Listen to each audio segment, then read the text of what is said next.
अंकिता भंडारी हत्याकांड, जिसमें एक रिजॉर्ट का मालिक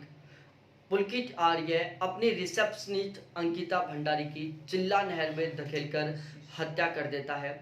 ये केस बिल्कुल दिन प्रतिदिन आगे बढ़ता जा रहा है और उतना ही ज़्यादा उलझता जा रहा है और इसमें उतनी ही नई नई खबर निकल कर आ रही हैं उस रिजॉर्ट से संबंधित। रेगुलर रिजॉर्ट और रिजॉर्ट के जितने भी कर्मचारी जो फिलहाल में काम कर रहे हैं और जितने कर्मचारी जो इसमें पहले काम कर चुके हैं, उन सभी से पुलिस जांच पड़ताल कर रही है और रेगुलर कुछ नया निकल कर आ रहा है। पुलकित हत्या से जस्ट एक दिन पहले शाम को अंकिता भंडारी ने अपने जम्मू कश्मीर के दोस्त के साथ बात शेयर की थी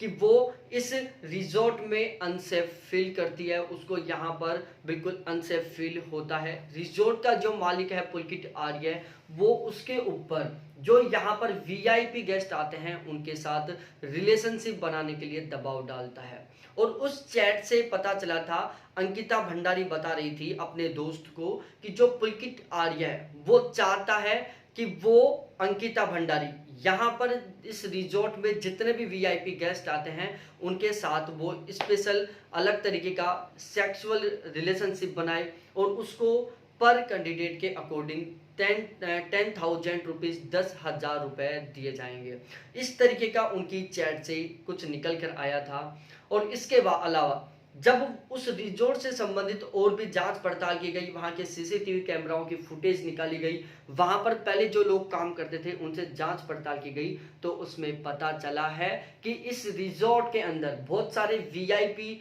लोग आते हैं, बाहर से लड़कियां बुलाई जाती हैं और यहां पर सेक्सुअल हरेसमेंट का काम किया जाता है। तो इस तरीके से इस केस में दिन प्रतिदिन नए नए खुलासे आ रहे हैं, नई नई खबरें निकल कर आ रही हैं। दूसरी साइड जो पुलकित आर्य का पिताजी थे, उनके भाई थे, वो अच्छे अच्छे राजनीतिक पदों पर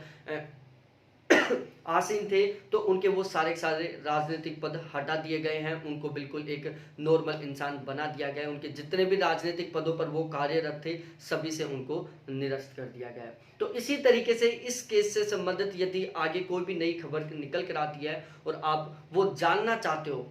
क्योंकि इस केस से आपको पता चल रहा होगा कि इस समाज के अंदर कितनी गंदगी फैली हुई है और इन गंदगियों को जल्द से जल्द साफ करना चाहिए, वरना हो सकता है फिर दूसरी कोई एक बहन अंकिता भंडारी जैसे शिकार हो सकती है। ठीक है, तो मेरा ये जो कहानी सुनाने का इंटेंशन है वो केवल है कि आपको सतर्क करना, आपको सावधान करना। और बाकी आप इस केस से संबंधित यदि कोई भी आगे खबर निकल कर आती है उससे आप ऑलवेज अपडेट रहना चाहते हो तो प्लीज़ एक बार चैनल को जरूर सब्सक्राइब करें।